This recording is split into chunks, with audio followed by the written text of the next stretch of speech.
What is better than watching Saitama punch bad guy in One Punch Man? How about a whole dang video dedicated to watching some of Saitama's most epic punches? From the bloody to the brutal to the downright hilarious, we got them all compiled in one spectacular video. So let's take a look at some of Saitama's most amazing punches throughout the first season of One Punch Man. But be warned, this video might make you want to run out and punch a monster of your own.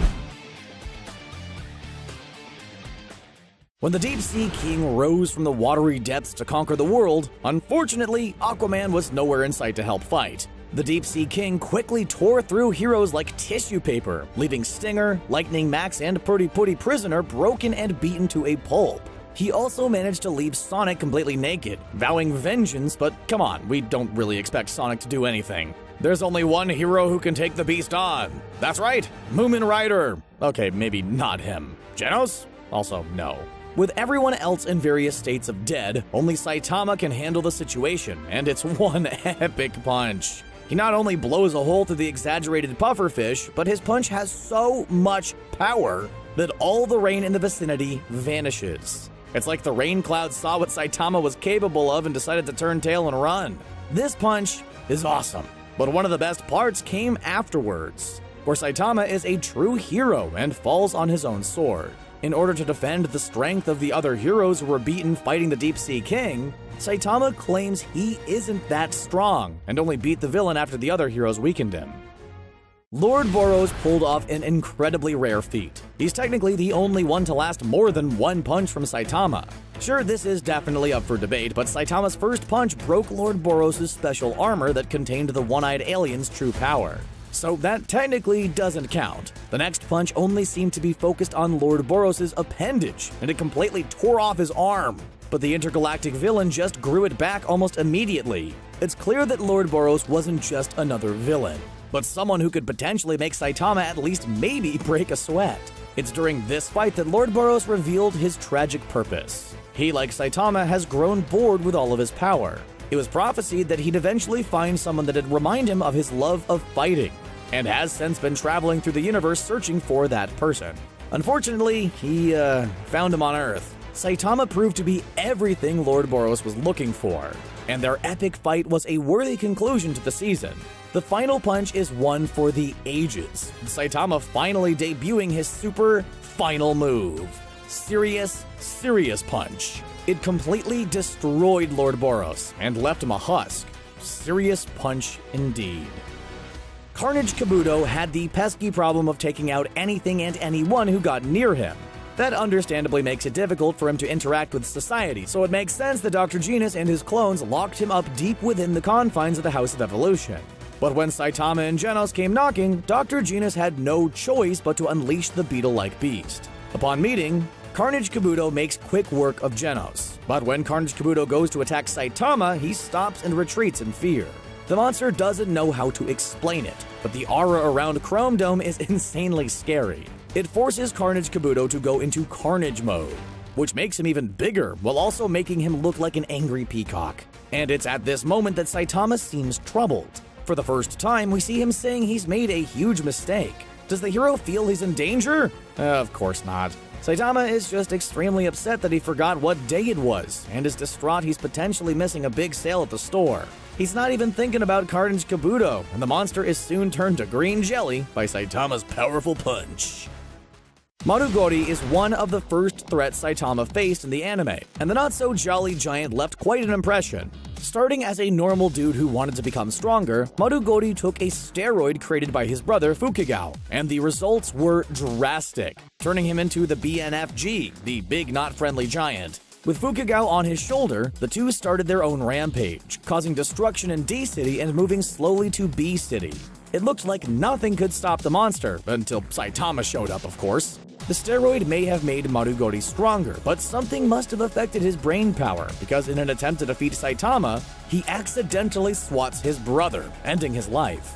Distraught, Marugori pummels Saitama relentlessly, leaving a giant hole in the ground. Thinking that nobody could have survived such a beating, he stops. Clearly, he didn't know who he was dealing with. Saitama launches out of the hole and delivers a powerful punch to Marugori's jaw, killing the monster and causing its body to sprawl across B-City. Sure, Saitama might have caused an extensive amount of collateral damage, but that punch almost made it worth it. This is also a valuable lesson about the dangers of using performance-enhancing drugs, kids.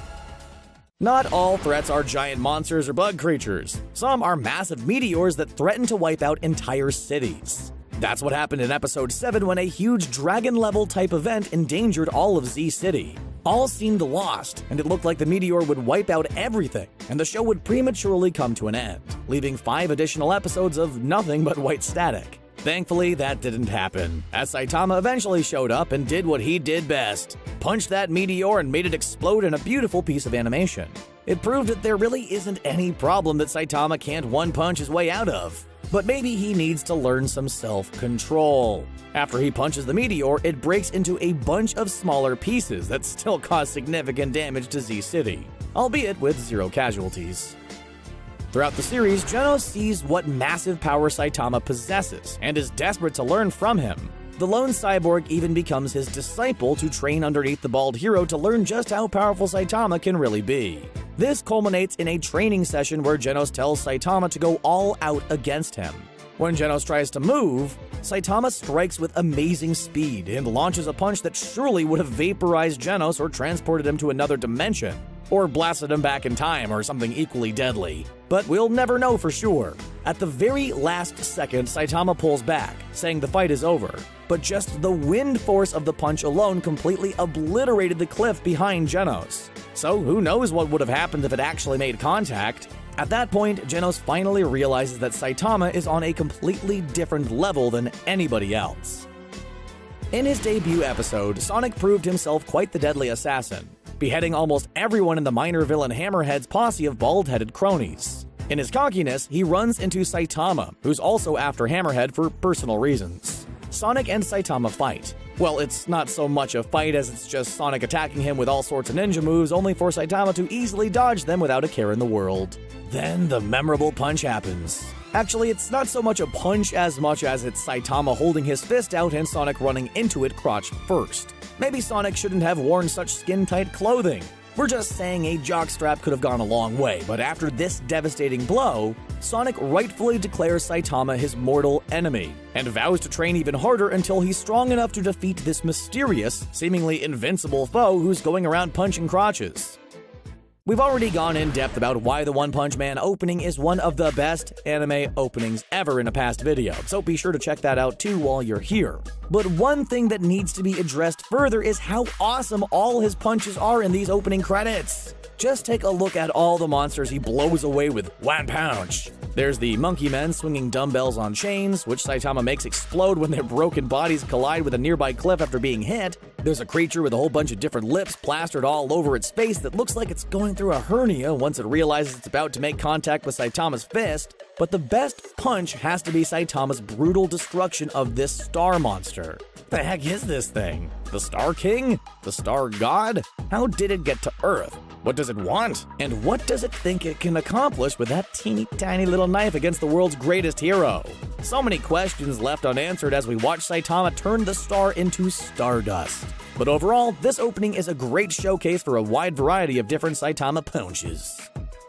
After his interest was piqued about Saitama's abilities, mad scientist Dr. Junis sent an army of genetically engineered monsters to capture him for further research. The fiercest out of all of them was the feared Beast King, a lion-man hybrid who looked like the Cowardly Lion on steroids, but he wasn't all bad. Once fully ready, the Beast King went into full beast mode.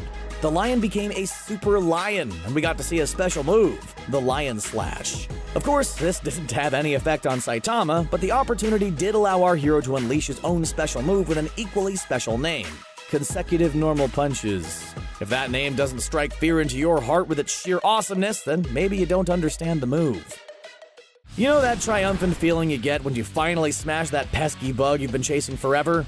Yeah, that must have been the same feeling Saitama had when he struck down Mosquito Girl and painted a building a shiny new coat of red with the bug's blood. Calling in a massive swarm of mosquitoes, Mosquito Girl sucked the blood of the bugs to make herself stronger, regenerating her limbs and turning even more terrifying. With her new form, normal bug spray wouldn't work on her anymore, and she wouldn't be attracted by one of those electronic zappers. Genos looked to be in trouble until Saitama showed up and slapped Mosquito Girl and turned her into nothing but a smear on the wall. Vaccine Man holds a high honor. He's the very first villain Saitama faces in the series and gives us an awesome introduction to Saitama's one-punch skills. As far as backstories for villains go, Vaccine Man's tragic tale is pretty solid. He says he was born from the desires of Mother Earth and is there to wipe out the human race for all they've done to the planet. That's a justifiable motivation, but you know who doesn't have a purpose? Saitama, who arrives on the scene rescuing a civilian and explains to this blue version of Piccolo that he's just a hero as a hobby. This causes Vaccine Man to get even angrier and hulk out into an even more terrifying demonic form. But before Vaccine Man gets much further, Saitama punches him, blowing the bad guy to mist and evaporating the dark cloud of smog and pollution that surrounded the area. All this should be reason to celebrate, but it's the first time we get to see Saitama genuinely upset over his super strength. The man wants to fight an actual villain, but this shows he's just too powerful for anything to be a challenge for him. At least Vaccine Man got a cool death, though. What is it with kings and their desire to conquer all of humanity? By the end of the series, we'd seen a lot of different wannabe kings, but one of the most memorable was Pluton, the king of the underworld. We don't know what type of underworld there is in this universe, but if it's led by terrifying giant pig creatures, then it's probably a place we'll try to avoid. Pluton, fully decked out with patches, clothes, and an assortment of odd tubes on his face, arrives on the surface with a familiar motivation. He wants to take the surface world for himself and take out anybody who stands in his way. Yada yada yada. By now we have a pretty clear idea of what's going to happen to him. Genos distracts him and keeps him occupied long enough for Saitama to show up and deliver a massive punch. It destroys Pluton instantly and theoretically solves the world's hunger problem as Pluton's hammy meat parts rain down from the sky. The subterranean people's invasion is the very definition of expectation versus reality. Saitama envisioned the underground people as the ultimate opponents, terrifying monsters rising up to conquer everybody on the surface with efficient brutality. Creatures that had actually challenged the hero and take him to the very edge, reigniting his passion and love for heroism once again. In his dream, the subterranean people confront Saitama after ripping him from his bed and causing an insane amount of destruction to his city. Facing a seemingly worthy foe, Saitama delivers a punch that obliterates his enemy completely. It's so awesome, and the impact probably could be felt from space. But the fight doesn't end there. Their leader, the Subterranean King, emerges and promises to be everything Saitama wanted, meaning powerful and able to go toe-to-toe with Saitama on every level. And then he sadly woke up from that dream. In reality, when the subterranean people make their move against the surface dwellers, the results are underwhelming. They were nothing like Saitama thought, proving to be just more paper people. They quickly fled in fear. Most people dream of becoming rich and famous, but not our hero. Instead, Saitama dreams of being beaten up by a dirt man with magma swords. Have you ever loved something so much you wanted to turn yourself into that thing? Like, here at CBR, we love awesome anime videos, and if science allowed, we'd probably turn ourselves into one if that were possible. That's what happened to Super Custom YO649Z Mark II, which, if we had to guess, isn't his real birth name. He loved custom cars so much that he turned himself into a car monster. How, might you ask? Who knows, because Saitama quickly turns him into spare parts without batting an eye. We didn't technically see the punch that turned Kombu Infinity into soup stock, but that's what makes this punch all the more intriguing. The giant seaweed monster proved a formidable foe for a lot of A-class heroes, including Golden Ball and Spring Mustachio, two characters in desperate need of their own spin-off, and came out victorious. The probably slimy villain had shown up in Z City after hearing the mysterious rumors of a really strong fighter living there. But Kombu Infinity was disappointed in the lack of a challenge from the opposition and decided to declare itself the strongest creature in the city. Nobody could beat it, or so he thought. While gloating, Kombu Infinity comes across a certain bald-headed tracksuit-wearing hero returning from the supermarket. Saitama is sad because he forgot to buy Kombu's soup stock and is wondering what to do for dinner. He sees Kombu Infinity, and that's the last time we see that monster. The next shot is Saitama boiling seaweed for his soup, so we'll never know how their fight went. We can assume it went something like this. Saitama threw a punch that imploded every electron in Kombu Infinity's body, and the monster's body simply imploded in on itself in some sort of crazy black hole. It's a working theory. And those were all of Saitama's epic punches from the first season of One Punch Man. Do you agree with this list? What's your favorite Saitama One Punch KO? Be sure to leave a comment below letting us know your thoughts, and don't forget to subscribe to CBR for more awesome anime content. Thanks for watching!